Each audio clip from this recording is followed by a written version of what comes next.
Okay, welcome. We're working on composition of a hydrate, and you are going to need your reference table and your calculator to help you. First of all, composition of a hydrate is the same as percent composition, so part over whole times 100.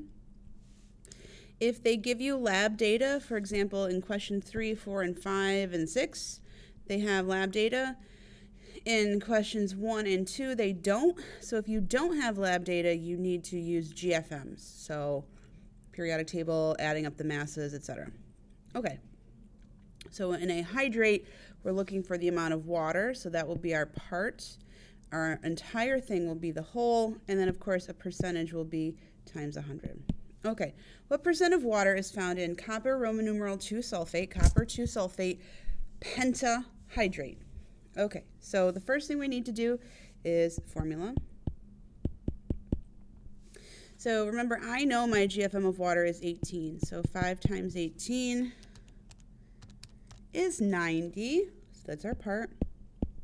Our whole is 90 plus whatever this is. So this is 4 times 16. Sulfur is 32. Remember, I'm finding these values on the periodic table. They're the masses rounded to whole numbers. So copper is 64. 64 plus 32 plus, plus the quantity 16 times 4. That's 64 also. So that's 160. So 90 plus 160 is 250. So I can just rewrite that over here. 90 over 250 times 100. Now, if you were ever asked for a correct numerical setup, you'd be done here. But they're looking for an answer. So 90 divided by 250 times 100 is 36%. And the units are percent sign because it's asking for percentage. What percentage of water is found in this compound? Sodium sulfide nonahydrate. So 9 times 18 is 162 is my part. The part is a part of the whole, so you have to include that. So then our sulfur and our sodium. Sodium is 23, but there are 2 of them. So that is 46. And sulfur is 32. So 162 plus 46 plus 32 is 240. And we have 162 times 100. So 162 divided by 240 times 100. 67.5%. I'd also accept 68. Don't need to worry about sig figs here. A 5-gram sample of a hydrate of barium chloride was heated, and only 4.3 grams of the anhydrous salt remained. What percentage of water was in the hydrate? Notice how we have data from the lab, so we're not going to use GFMs from the periodic table. So the whole was 5, right? And you heated it, and then only 4.3 grams of anhydrous salt remained. Be careful. Do not put 4.3 as the numerator, because then your part would be anhydrate, your percent anhydrate. We want percent water. So if this is our part and this is what was not water, the part that was water is 0.7 grams times 100. So remember, this is percent water. So 0.7 divided by 5 times 100 is 14%. So 14% is water. How can I figure out what percent is the anhydrate? So you could do 4.3 over 5 times 100. Or you could just subtract from 100, so that would be 86% anhydrate. But I'm going to erase this just so you don't get confused. Okay? A 2.5 gram sample of a hydrate of calcium nitrate was heated, and only 1.7 grams of the anhydrous salt remained. What percent of water was in the hydrate? Okay, so again, our whole is 2.5. 2.5 was the whole, 1.7 was the anhydrate. Embarrassing that I'm using a calculator, but I did. So, and sorry, this is a little messy. So 0.8 is the amount of water left divided by 2.5 times 100 is 32%. And that is percent water. If I wanted to figure out percent anhydrate, like I'm going to do in the other ones, you'd have to subtract. Okay, a 3-gram sample of sodium carbonate monohydrate is heated to constant mass. How much anhydrous salt remains? This one's a little trickier.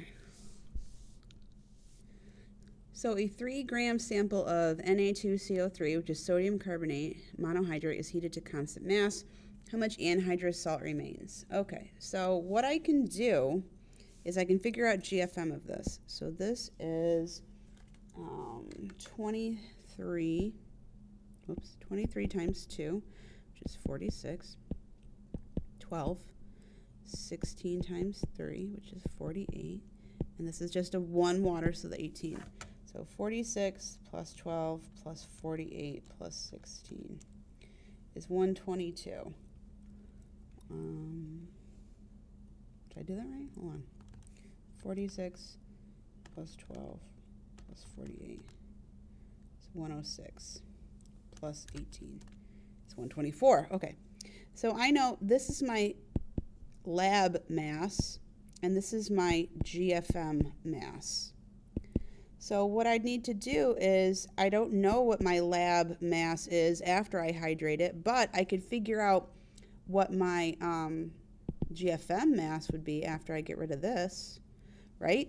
So I'll just do the GFM without the water, which would be that's too big, 106. All right, so let's go back. This is our lab value of the hydrate.